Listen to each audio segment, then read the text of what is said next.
Welcome back to Feature Race Analysis. Today we're going to take a look at the second jewel of the Triple Crown, the 133rd running of the Preakness Stakes in Baltimore, Maryland. Hi everybody, I'm Mike Curry, Thoroughbred Times Today editor, sitting in today for Tom and Ed, who are in Baltimore covering the race. Last night at the post position draw, we had a couple of big stories. The first one was that it was announced that Big Brown will not run beyond his 3-year-old season, which wasn't entirely surprising, but a little bit unusual to announce before the Preakness Stakes. They also said that if he doesn't win the Preakness, he will not go on to the Belmont. The other big news last night was that he got post position 7, which was obviously a much better post than he got in either of his 2 previous races. He broke from the far outside post while winning the Florida Derby, and from post 20 in the Kentucky Derby, which was the equivalent of basically starting in the Churchill Grandstand. Now I think anybody who saw the Kentucky Derby doesn't need me to tell them that Big Brown's obviously a talented colt. He was 6 wide on the first turn and 4 or 5 wide on the second turn, and still turned it on in the stretch and cruised away from the field to win by 4 3/4 lengths.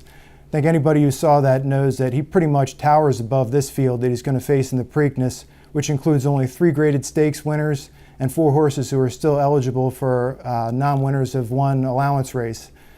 So Big Brown going into this race is obviously a formidable 1-2 favorite, and I think he's very deserving of that. But I'm going to take a look at a couple other horses who could pose a challenge for him. First and foremost is Gallego.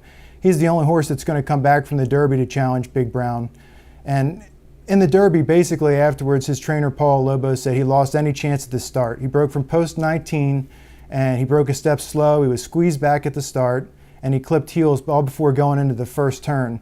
Lobo was really happy with jockey Mike Smith because he covered up on him at the end and he didn't ask him for a whole lot. Basically, he protected the horse.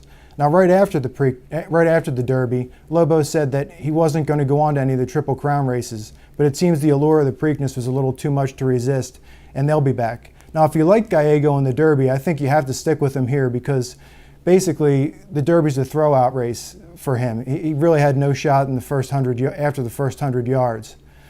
So he's got some tactical speed. There are a couple concerns with Gallego. I mean, his Arkansas Derby was obviously a great performance.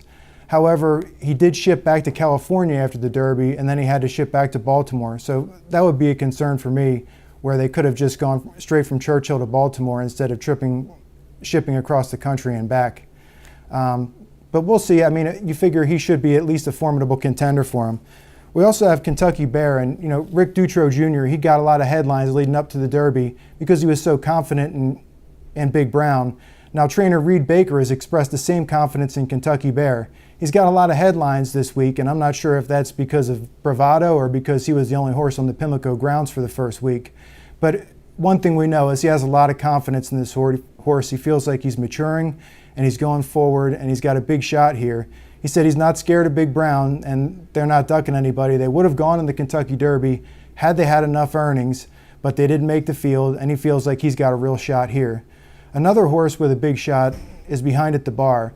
His connections had plenty of graded earnings to get to the Kentucky Derby, but they opted instead to wait for the Preakness and give him 4 weeks rest. He had a really nice victory in the Coolmore Lexington Stakes. The only real question with him is, will he handle a conventional dirt track? All of his big performances have come on synthetic surfaces. Now, I kind of like 3 other horses that probably won't get quite as much attention. One of them is Giant Moon. He has 3 stakes victories to his credit, and he comes in off of 4th place finish in the Wood Memorial. He was beaten 2 lengths by Tail of Acadi, who came back and ran a pretty solid 4th in the Kentucky Derby, and he had a nice work this week. I think he's going in the right direction, and I think we'll see a big performance out of him. If you're looking for a locally based horse with 25th anniversary of Deputed Testimony's win, Ichabod Crane, I think, has a real nice chance here to at least finish in the money.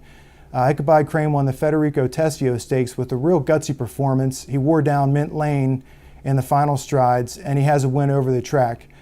Mint Lane came back and finished 2nd to Casino Drive in the Peter Pan Stakes, and Casino Drive will probably be one of the big challengers for Big Brown should he win the Preakness. And the final horse that I like going into this was Hayburn. I really think he has the ability to get the distance. He won the Holy Bull Stakes at 1 3/16 miles, the same distance as the Preakness, and he showed a lot of determination in the stretch there. His only real bad performance this year was the Florida Derby, where he was bumped really hard at the start, and he still ran a respectable 4th to Big Brown. But his last three races, besides the Florida Derby, he's won by more than 26 lengths combined. So I think he's got a big shot, and I'll go with Hayburn underneath Big Brown, and I'm looking at Ichabod Crane and Giant Moon to fill out the top three spots. I think Big Brown wins this race, and a lot of us are grasping at straws trying to find a reason why he won't win. Does have a couple things going against him. One of them is that he's coming back in 2 weeks, which is short rest for a Rick Dutro trained horse. And the other thing is he's had some quarter crack problems. But as we chronicled in Thoroughbred Times today and on our website in the story by Frank Angst, they did a really nice job fixing his quarter crack issues. They gave him a month off in January, and they're confident that he's at the top of his game right now and he won't have any more flare-ups.